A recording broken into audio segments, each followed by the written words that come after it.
Au nom d'Allah, le tout miséricordieux, le très miséricordieux. Saad. Par le Coran, au renom glorieux.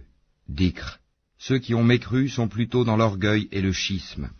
Que de générations avant eux avons-nous fait périr, qui ont crié, hélas, quand il n'était plus temps d'échapper.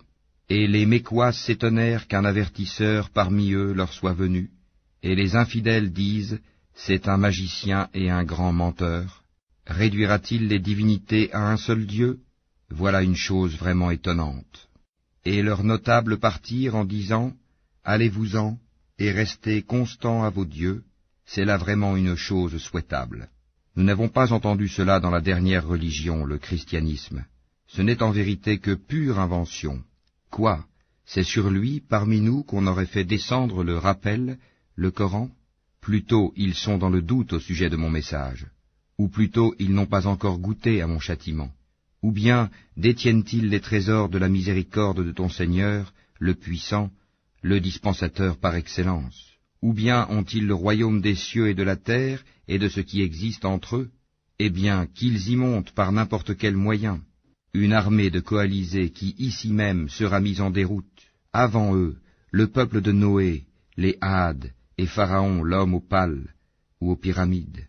Et les Tamoud, le peuple de Lot, et les gens d'Alaïka, ont tous démenti leurs messagers.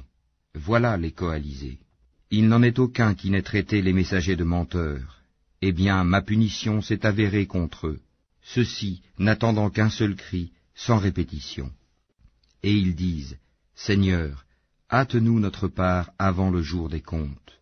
Endure ce qu'ils disent, et rappelle-toi David, notre serviteur, doué de force dans l'adoration, et plein de repentir à Allah.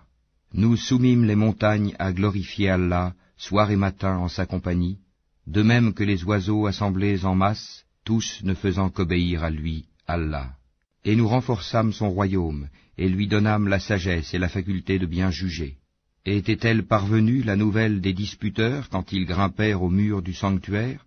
Quand ils entrèrent auprès de David, il en fut effrayé. Ils dirent, n'aie pas peur, nous sommes tous deux en dispute, l'un de nous a fait du tort à l'autre. Juge donc en toute équité entre nous, ne sois pas injuste, et guide-nous vers le chemin droit. Celui-ci est mon frère, il a 99 brebis, tandis que je n'ai qu'une brebis. Il m'a dit, confie-la moi, et dans la conversation, il a beaucoup fait pression sur moi. David dit, il a été certes injuste envers toi en demandant de joindre ta brebis à ses brebis. Beaucoup de gens transgressent les droits de leurs associés, sauf ceux qui croient et accomplissent les bonnes œuvres, cependant ils sont bien rares. Et David pensa alors que nous l'avions mis à l'épreuve. Il demanda donc pardon à son Seigneur, et tomba prosterné et se repentit. Nous lui pardonnâmes, il aura une place proche de nous et un beau refuge. Ô David, nous avons fait de toi un calife sur la terre. Juge donc en toute équité parmi les gens, et ne suis pas la passion, sinon elle t'égarera du sentier d'Allah. Car ceux qui s'égarent du sentier d'Allah auront un dur châtiment pour avoir oublié le jour des comptes. Nous n'avons pas créé le ciel et la terre et ce qui existe entre eux en vain. C'est ce que pensent ceux qui ont mécru.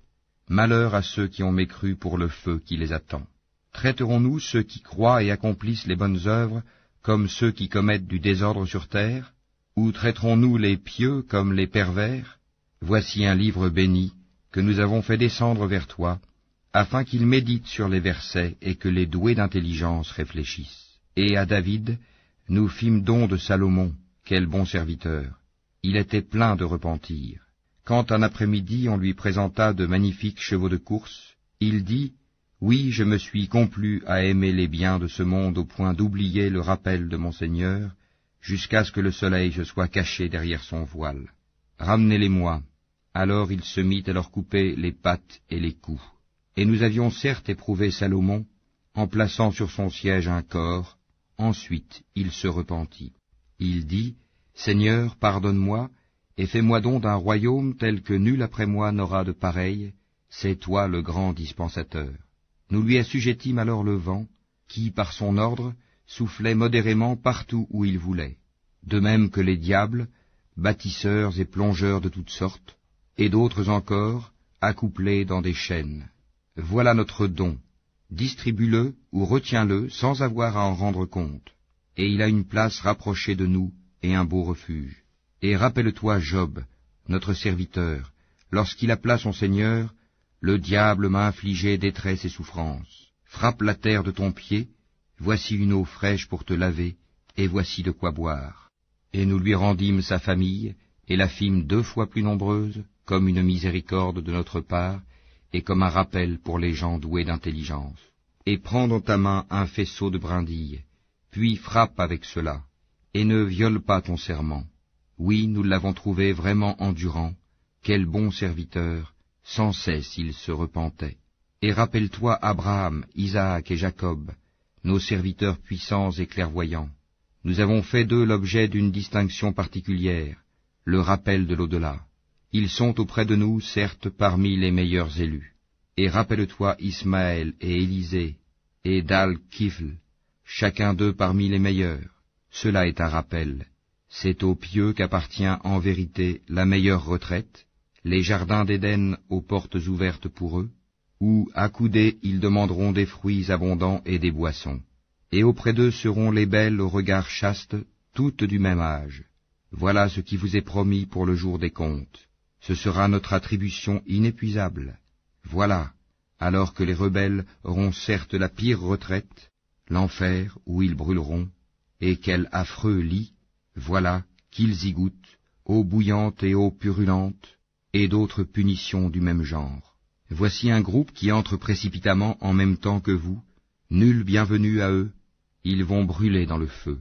Ils dirent, pas de bienvenue pour vous, plutôt, c'est vous qui avez préparé cela pour nous, quel mauvais lieu de séjour. Ils dirent, Seigneur, celui qui nous a préparé cela, ajoute-lui un double châtiment dans le feu.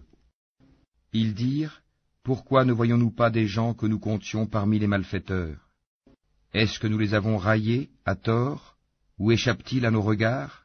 Telles sont en vérité les querelles des gens du feu. Dis, je ne suis qu'un avertisseur, point de divinité à part Allah, l'unique, le dominateur suprême, Seigneur des cieux et de la terre, et de ce qui existe entre eux, le puissant, le grand pardonneur. Dis, ceci, le Coran, est une grande nouvelle, mais vous vous en détournez. Je n'avais aucune connaissance de la cohorte sublime au moment où elle disputait. Il m'est seulement révélé que je suis un avertisseur clair.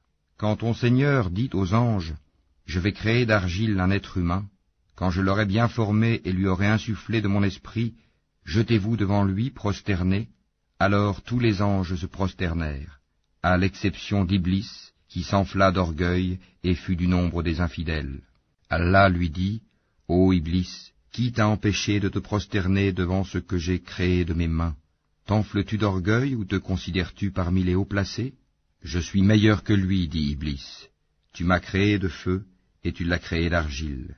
Allah dit, sors d'ici, te voilà banni, et sur toi sera ma malédiction jusqu'au jour de la rétribution.